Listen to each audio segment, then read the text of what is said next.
କେତେଗୁଡ଼ିଏ କଥାକୁ ଧ୍ୟାନପୂର୍ବକ ଶୁଣନ୍ତୁ, ବହୁତ କିଛି ଆପଣ ଶିଖିପାରିବେ।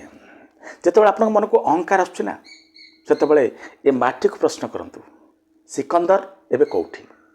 ଯାହା ପାଇଁ ଆମେ କହନ୍ତି ଜୋ ଜିତା ଓହି ସିକନ୍ଦର ବୋଲି।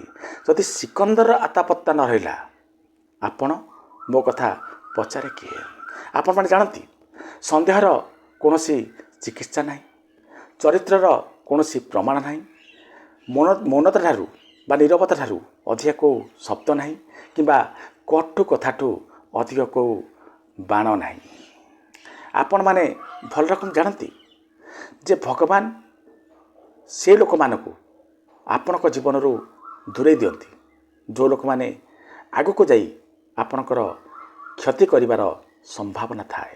ତେଣୁ ଯଦି କେହି ଆପଣଙ୍କ ଜୀବନରୁ ଚାଲି ଯାଉଛି, ତାହେଲେ ଆଦୌ ଦୁଃଖିତ ହୁଅନ୍ତୁ ନାହିଁ।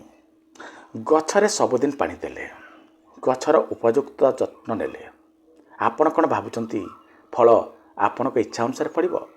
ଅପେକ୍ଷା କରିବାକୁ ପଡ଼ିବ ସମୟକୁ। ଯେତେବେଳେ ଗଛରେ ଫଳ ଆସିବା କଥା ନିଶ୍ଚିତ ଆସିବ। ସେମିତି ଆପଣ ଯେଉଁ କର୍ମ କରୁଛନ୍ତି ନା, ସେ ଫଳ ସମୟ ଅନୁସାରେ ଆସିବ। ସେଥିପାଇଁ ଆପଣଙ୍କୁ ଧୈର୍ଯ୍ୟର ସହିତ ଅପେକ୍ଷା କରିବାକୁ ପଡ଼ିବ ଏବଂ କାମ ଜାରି ରଖିବାକୁ ପଡ଼ିବ। ମୁସ୍କିଲ ସମୟ ଆପଣଙ୍କ ଜୀବନରେ ଯେତେବେଳେ ଆସେ ନା, ସେ ଏକ ଅଇନା ପରି ଆସିଥାଏ। ମୁସ୍କିଲ ସମୟ ଆପଣ ଜୀବନରେ ଆସି ଆପଣଙ୍କୁ ଆପଣଙ୍କର କ୍ଷମତା କେତେ ଜଣାଇ ଦେଇଥାଏ। କୌଣସି ପିଲାକୁ ଯଦି ଆପଣ ଉପହାର ନ ଦିଅନ୍ତି ନା, ପିଲାଟି ହୁଏତ ଅଳ୍ପ ସମୟ କାନ୍ଦିବ ଏବଂ ତାପରେ କାନ୍ଦି କାନ୍ଦି ଚୁପ୍ ହୋଇଯିବ।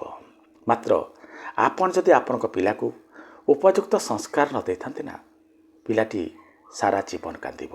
ତେଣୁ ଗୋଟେ କାମ କରନ୍ତୁ, ସବୁବେଳେ ନଜର ଦିଅନ୍ତୁ ଏ ଉପହାର ଉପରେ, ସଂସ୍କାର ଉପରେ। ରହୁଛି, ନମସ୍କାର।